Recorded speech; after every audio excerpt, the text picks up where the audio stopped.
This that I'm going to show you today is the number one way that you can change your swim stroke so that you can add extra power into that stroke and move more effectively through the water. So, first up, what do I mean by that if I say you don't have any power in your stroke? Well, for most triathletes, especially those who've come from a cycling background or a running background, they come to swimming and it's different to running or biking in that in those two sports, the more you train and the harder you try, generally the faster the results you see. And swimming doesn't seem to be like that. Working on pool deck, I would see dozens, if not hundreds, of swimmers come down to sessions.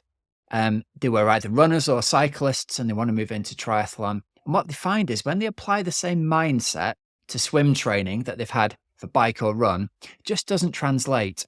And so we've got, guys who are 55-minute runners for 10 miles, and they're struggling to complete 100 meters in the pool in under 2 minutes 30. It's clearly not aerobic fitness that's the problem. I've coached a guy who was a national standard cyclist. He was riding under 50 minutes for 25-mile time trial. He was struggling to swim under 2 minutes for 100 meters. It's clearly not the aerobic fitness that's the problem in this athlete. There must be something else going on. And I go all the way back to when I was at university, and we had some swim lessons there from one of the older lecturers, and he said something that stuck with me. He said, "Some people just seem to be able to grip the water better than other people." And he said, "We don't know why. Some people are just better at it than others. That's just how it is." And it never really sat well with me. It was clearly true. There was a guy next to me who wasn't in as good shape as me, but he was a fantastic swimmer. I couldn't get anywhere near keeping up with him for even the length, even though I was, at the time, a ripped 18-year-old runner, and he was honestly slightly overweight and looked quite out of shape. I could get nowhere near him in the pool, and it really frustrated me. So I knew one of the things that the lecturer there was saying was correct, which is some people can grip the water better than others. This guy could clearly grip the water better than me. But what I didn't agree with was, and we don't know why, and the inference being there's nothing we can do about it. So that's kind of what I focused my coaching career on. Why is it that some people can grip the water better than others? And what is it we can do about it? And I think one of the facts of the matter is the guy in the lane next to me had swum as a kid. He had done 10, 12 hours of swimming a week all the way through his childhood. I'd been in the pool once or twice a year when I was on holiday. It's obvious he's going to be better at gripping the water than me. But the thing that really happens with kids who swim when they're children, it isn't just the yards that they put in. It's that often they get very good coaching. The coaching involves the correct drills. The correct drills are put there to correct stroke inefficiencies. And they learn very young to correct the inefficiencies because children's brains are, they learn very, very quickly. They learn to correct those stroke flaws before they're even really fully formed. As athletes who are adults, it's much, much harder for us to do that if we don't have someone saying to us, right, you think you're doing this, but actually you're doing that. You think you need to do this to change it, but actually you need to do something different to change it. So one of the two things that I see the problem being for athletes who are very fit but can't swim fast yet, one of them is in the timing and rotation of the stroke, and one of them is their ability to apply focus and force to the water. Now, we'll talk about the timing in another episode. We're going to focus for this episode on applying the force to the water.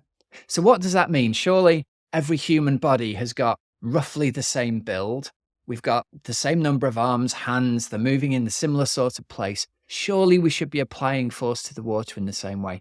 That's often not what we see, though. If you watch a video underwater of someone like, an excellent swimmer, Lucy Charles Barkley, for example, what you'll see is the position that her body gets into means that she's not just using her hand as a paddle, she's using the entire forearm all the way from her fingertips to her elbow as a paddle. And if you look at her from underwater, what you'll see is her arm is going to be in this position under the water as she catches and pulls through.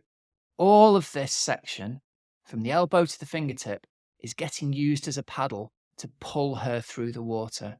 Now, the difference between that, how it looks to a fantastic swimmer, and how most of us actually look when we're adult onset swimmers, it's completely different. And one of the examples I've used to show athletes this on pool deck is a really simple drill, and you can do this yourself. It just involves picking up a water bottle. So I'm going to put this water bottle here. I'm going to imagine that I'm in the pool. This is the pool deck edge here. And I ask the athlete to reach out and grab the water bottle. And what they'll usually do is reach out and bring the bottle back towards them like this. I'll show you that again because it's really obvious, isn't it? We reach out, we pull the bottle back towards us. So that motion of pulling our arm like this is a natural way a body moves when someone's reaching to pick something and bring it back. What we don't do is keep the elbow really high and pull it back. If Lucy Charles Barkley was swimming, her arm wouldn't go like this and pull back because her elbow would slide through the water and there'd only be this part of her hand holding onto the water.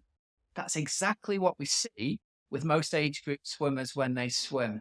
Their arm comes into the water and it pulled back like this, and the elbow slides back through the water. Even sometimes we'll use our hand, but the elbow stays low and all of this just slides back through the water. There's no actual force application put on there at all. So the drill that I use with athletes to try and help them get the body into this position to swim more powerfully is to pick this water bottle up, but to have to reach over something. Now, when I'm coaching on pool deck, I use a kickboard. I put a kickboard in front of the athlete. For the sake of this example, just going to use this laundry basket. Okay. Now, if I want to pick up that water bottle, I have to reach over. I have to reach down to grab the bottle. And I even have to turn my body over towards to face you in order to do that. So again, this is exactly the rotation we'd see in the pool. You can see now as I pick this bottle up, all of my forearm, all of my hands, all of this is now what I would use to pick up this bottle and pull it towards me. So again, if we're in the position of swimming in the pool, it's likely that what's happening is your arm is going into the water. You think you're in this position under the water, but actually the elbow is sliding back through the water and we're losing all of that efficiency. So the drill that I get athletes to do is just simply using a water bottle, as I showed you there, and a kickboard. Put the kickboard in front of you and you have to reach over, and that keeps your elbow really, really high as you reach over to do that. So do that a couple of times with each arm at the end of a length, and then go back to swimming normally. And often what we see is just embedding that motion just before you swim is enough to start to reprogram your body's natural movement patterns. Now, a word of warning, it's going to feel different around your shoulders. It's going to feel like there's extra strain on there. And you are going to have to get your body into a sideways position in order to be able to get the elbow high. That's all part of this. If you watch my demonstration again behind me, if I try and reach over here and I don't turn my body sideways, there's no way I'm going to be able to reach that bottle. If I face this, it's a really, really awkward position. The moment I turn my body sideways, I can then make use of that leverage and pull against it. That's exactly what we see in the pool as well. We want you turning sideways before you start to put that catch in. Okay. Now, the second thing to think about here is that's kind of set the catch at the front end of your stroke, if you like. What we really have to work on as well is finishing the stroke off at the back end of the stroke and making sure that goes through all the way through the stroke and you push at the end of your stroke. So you can Google a swim drill for this, the triceps push drill. Essentially, you're just kicking your way down the pool. You can wear a pair of fins if you need to. And all you're doing is practicing the end part of your swim stroke. So what this is going to look like is as you're swimming, you're going to be pushing back with your hand and you'll alternate on both sides. So you'll end up pushing back like this. But the key part here is all the way through, extending out towards the back of your stroke. That's what you need to do in order to program into your stroke that push at the end of the stroke.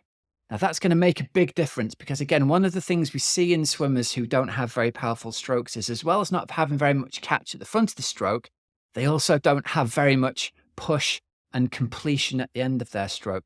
And that's a really good thing to practice as well. So I'd program that typically just half a length of that kind of swimming and then swim out to the end of the length.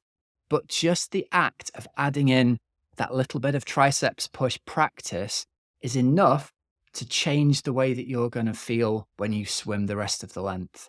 So again, the key thing to remember when you've done these drills and done these practices is it's going to feel different as you do the action itself. It's going to feel strange reaching over something to pick up a bottle. Try and hold on to that sensation of how it feels. I'll tell you now, for me, it feels different in my shoulder when I'm in this position to when I'm in this position. So that's the sensation that I'd try and hold on to. If I'm not feeling like that in my shoulder, if it isn't, I'm not going to say uncomfortable, but slightly unusual and slightly different, then I'm probably not doing it right. And the reason that I wanted to follow up on this is last week's video, I had a comment come through. The comment was from an athlete over here called Swim Bike Run 256. And he said, "Thank you. I tried this drill at the pool today. I'm immediately 10 seconds per 100 quicker instantly, and the drills feel very awkward. I'll keep doing these regularly. Great tips. Thank you." So that's a genuine piece of feedback from last week from a YouTube viewer. They were 10 seconds per 100 meters faster immediately. Now, this is available to all you guys. If you're listening to this and thinking, well, it's ridiculous to expect an immediate speed change in the pool, it isn't ridiculous to expect that immediate speed change. It's very different to running and it's very different to cycling where the changes are going to be small and gradual. In swimming, when something clicks, you can immediately be 10 or maybe even 15 seconds per 100 meters faster immediately when that stroke change has clicked into place for you. And often we see this with athletes when we're practicing this drill that makes you keep your elbow high under the water and allows you to access all of this forearm as a paddle instead of just your hand. When you look at the length here, there's 3 times as much length to pull against as just a hand previously. So of course you're going to get more propulsion. It's going to feel different and you're not going to be able to swim 1,000 meters at that pace. But if you can turn out 100 meters and immediately be 10 seconds faster per 100, that shows you that you can change your technique and it will have a big effect on your overall swimming. So that's why I'm really confident in saying knock 10 seconds per 100 off your swimming immediately. It's not clickbait. It's actually something that happens really regularly in swim sessions. Now, it's going to take time to embed that. It's going to take time to embed it to the point you can do a full 70.3 or Ironman swim. But if you can embed that immediate 10 second per 100 change, you're going to find that that translates to a 6.5 minute improvement over your Ironman distance immediately for no extra fitness training, just by changing the technique that you're swimming with. I think it's well worth practicing. So try that at the pool next time you go. Just reach over the kickboard to pick your water bottle up just a couple of times before each rep, and that will help you start to embed that feeling of keeping the elbow high and getting the early vertical forearm in the water as you swim. All right, I hope you enjoyed that episode of the show. To wrap this up, here are some discount codes and deals for you. At precisionfuelandhydration.com, remember you can use the code OXYGEN24 for 15% off your first electrolyte and fuel order. Their stuff's awesome. Try it. I guarantee you won't be disappointed. You can use the free fuel and hydration planning tool as well over at precisionfuelandhydration.com, and you'll receive personalized strategy for your next race. The planner helps you understand your own carbohydrate, electrolyte, and fluid needs, so you can refine your strategies during training, and you can then deliver it on race day. And you can also book a free one-to-one video consultation with PFNH's athlete support team, and they'll be happy to help you nail your race nutrition plan, helping you perform at your best on race day.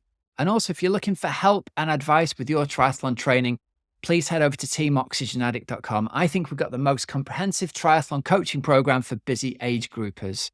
Please check us out. There's a link in the show notes to book a call with us. We can have a chat about you, find out all about your background and what you want to achieve. And I'm really confident we can help you get where you want to be. Dead easy. Link in the show notes or under this video here. You can book straight to our calendar and we can have a chat and see how we can best help you out.